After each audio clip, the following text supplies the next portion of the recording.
دومره د افسوس سره دا خبره کوم رب الکعبه زما د زړه دې خبرې سره جاړي چې کله زه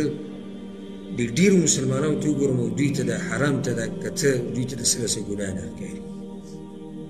دا فیسبوکونه او دا یوټیوبونه خو بهر به داسې وي چې ته به وایي چې د کدی دا چېرته د پخوانو هغه علماو چېرته نوسی دی که کړوسی دی د ځان نه به یې داسې دغه جوړ کړی او چې کله ځان لشي نو بیا په یو ګناه باندې بریک نه لګي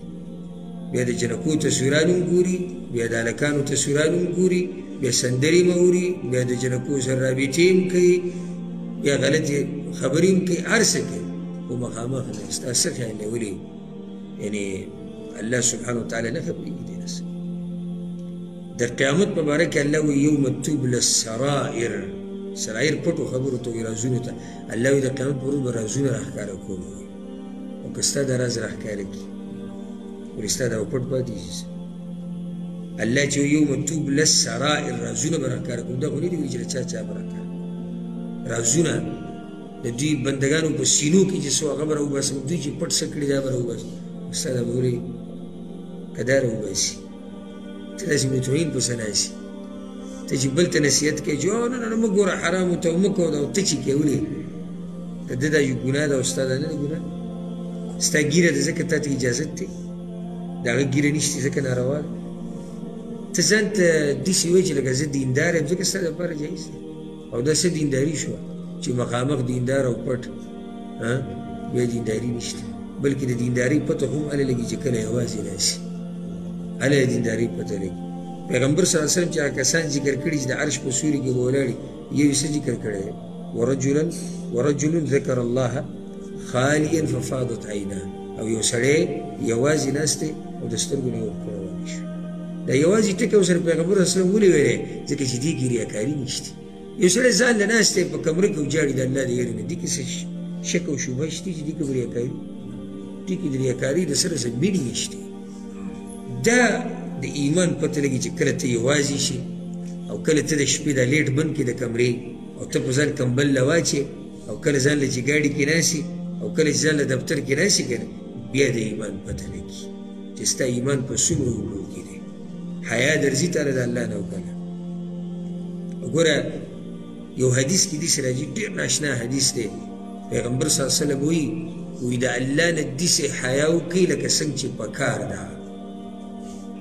بیا پیغمبر صلی الله علیه وسلم وایي ګوره وایي د الله نه حیا وکړئ لکه څنګه چې ته د خپل قوم د یو مخورز کس نه کوې داسې حیا د الله نه وکړه ته د خپل قوم د مخورز ته د خپل قوم د مشر په مخکې ګډوډ کارونه نه کوې د الله په مخکې کوې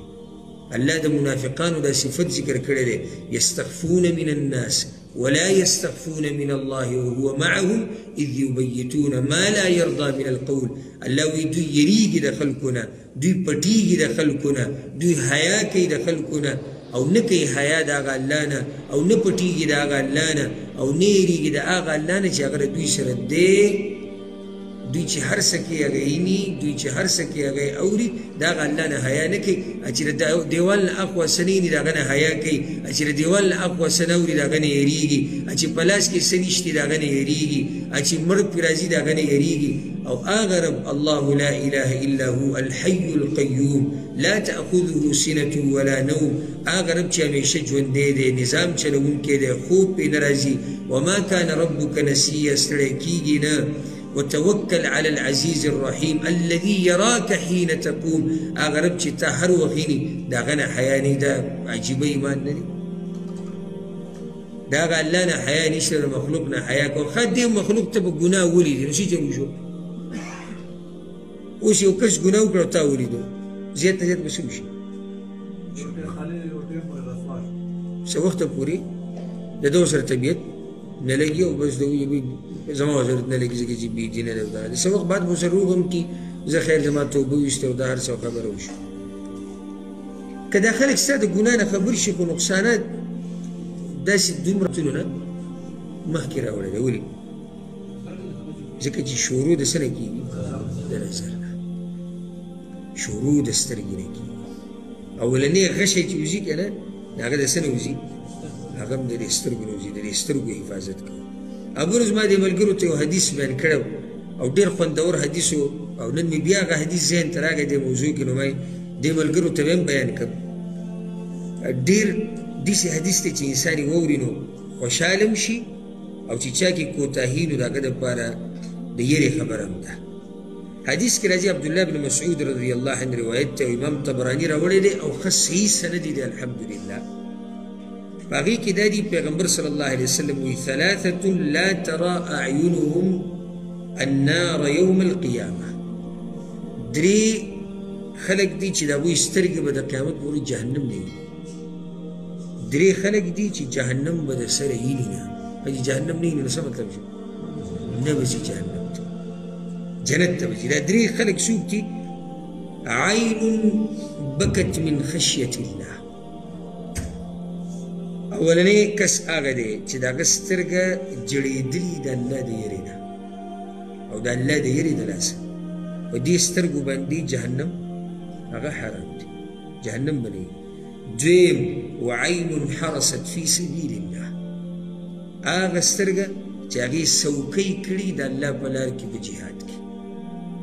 هغې چې دا دومره سخت دی چې تېره کړې ده او دا سترګه ستړې شوې ده د الله په لار کې، نو جزا یې دا دی چې د جهنم اور په دې باندې حرام شو. او دریم د دې دپاره مې دا حدیث وي وعین غضت عن محارم الله، او هغه سترګې چې هغه د حرامو نه ساتلی شوي، حرامو ته پې کتل نه شي، دا سترګې الله حرامې کړي دي په څه باندې؟ په جهنم باندې. که غواړئ چې الله په جهنم باندې حرام کړي او جهنم په تاسو حرام کړي، نو د عورت او د سترګو حفاظت. څومره جاخه چې جوړه ده که نه، او دا فحاشي چې خوره ده، همدغه یې بنیاد دی، عورت او سترګې. هغه حدیث به دې ملګرو ته یادي، پیغمبر صلی الله علیه وسلم وایي چې جهنم ته به ډېر خلک د دوو خبرو د لاسه ځي. د څه د لاسه؟ د عورت او د جیب. د عورت او د جیب د لاسه به خلک جهنم ته ډېر او دا هسې لږ ساعت له سوچ وکړه، هسې دا نظر وچورلوه د خوا و شا کې چې دا ګناهونه ویني، یا به د عورت او یا به د جیب. نو د حدیث کې څلورمه او پنځمه خبره د عورت حفاظت او د سترګو حفاظت. او دا خبره ته د زړه د کومې نه کوم، د زړه د کومې نه، چې دا انټرنیټ ته استعمال دا لږ محدود کړي. ورب الکعبه زه خپل ځاني ته ځای ته کوم، زما دا ژوند د دې د لاسه دومره تنګ شوی دی، دومره چې کله نه کله مې ښه په خیر عاده کړې ده چې دا موبایل دا شي نه مینه دې دیوال له راچوم او ختموم، خو زما مجبوري ده. خلک سوالونه کوي، بیانات دي، ملګرو سره رابطې دي، یو شی بل شی. که چېرته دا نه وې دا قصه پخوا ما ختموله، ځکه چې د دې د لاسه د قرآن تلاوتونه زموږ کمزوري شو، د دې د لاسه منځونه کمزوري شو، د دې د لاسه الله طرف ته توجه کمزوري شو، د دې د لاسه زموږ خوبونه خراب شو، د دې د لاسه زموږ بدنونه خراب شو، د دې د لاسه زموږ ماشومانان ګډوډ شو، د دې د لاسه زموږ ښځې ګډوډې شو، د دې د لاسه زموږ معاشره ګډوډه شو. زه هغه سړی به یاد کړم چې هغه دینداره دی، هغه ګډوډ شوی دی، هغه خو پرېږده هغه برېږي چې د سره نه لګي، هغه به کم ځي ته تللی. نو دا راته یعنې د داسې زړه نه ته دا نصیحت کوم چې یعنې په تا باندې مین دی هغه زړه او په تا خفه کېږي چې نېټ په استعمال کې الله مخې ته ساته، چې الله میني، چې دا خبره دې زړه کې وکړې چې الله میني